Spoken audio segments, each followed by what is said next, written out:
High hello എല്ലാവർക്കും ഏറ്റവും പുതിയ അപ്ഡേറ്റ്സ്. നമുക്കെല്ലാവർക്കും അറിയാം, മലയാള സിനിമയുടെ തന്നെ ഒരു തലവര മാറ്റാൻ വേണ്ടി പോകുന്ന ഏറ്റവും വലിയ ബിഗ് ബഡ്ജറ്റ് ചിത്രമായ എമ്പുരാൻ റിലീസ് ചെയ്യാൻ വേണ്ടി പോകുന്ന മാർച്ച് 27 അപ്പോൾ ലൂസിഫർ എന്ന് പറഞ്ഞ ചിത്രത്തിൻ്റെ ഒരു സെക്കൻഡ് പാർട്ടാണ് എമ്പുരാൻ. അപ്പോൾ സ്റ്റീഫൻ നെടുമ്പള്ളി എന്ന് പറയുന്ന കഥാപാത്രമായിട്ട് നമ്മുടെ ലാലേട്ടൻ ലൂസിഫറിൽ നിറഞ്ഞു നിന്ന ഒരു ചിത്രം തന്നെയായിരുന്നു. കാരണം മോഹൻലാലിനെ കൂടാതെ പൃഥ്വിരാജ് സുകുമാരൻ, ടോവിനോ തോമസ്, മഞ്ജു വാര്യർ ഒരുപാട് താരങ്ങളുള്ള ചിത്രം തന്നെയായിരുന്നു ലൂസിഫർ എന്ന് പറഞ്ഞ ചിത്രം.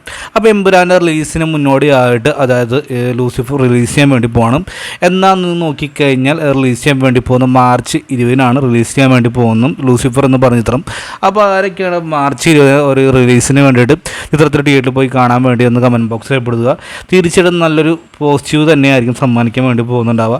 കാരണം മാർച്ച് 20 ലൂസിഫർ റിലീസ് ചെയ്യുന്നു, മാർച്ച് 27 എമ്പുരാൻ റിലീസ് ചെയ്യുന്നു, ഒരാഴ്ച ഗ്യാപ്പ് മാത്രം. അപ്പോൾ തീർച്ചയായിട്ടും അതൊരു അനുഭവം തന്നെയാണ്. എന്തായാലും ഗംഭീരമാവട്ടെ എന്ന് ആശംസിക്കുന്നു. വീഡിയോ ഇഷ്ടപ്പെട്ടാൽ സപ്പോർട്ട് ചെയ്യായിരിക്കും. Bye bye.